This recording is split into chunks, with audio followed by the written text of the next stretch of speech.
Marmarashvili is underrated.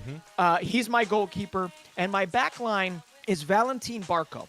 He's going to get his chance to start the season. Estupinon is injured. Anyone that has watched Fabian Hertzler at St. Pauli come in with Brighton, it's a very wing-back-heavy type of tactic. Valentín Barco is great on the attack. He's also always up for the high pressing involved. I think you're going to see him break out for Brighton, so it's a little bit like a breakout, underrated type of thing. Brought him in for cheap, too.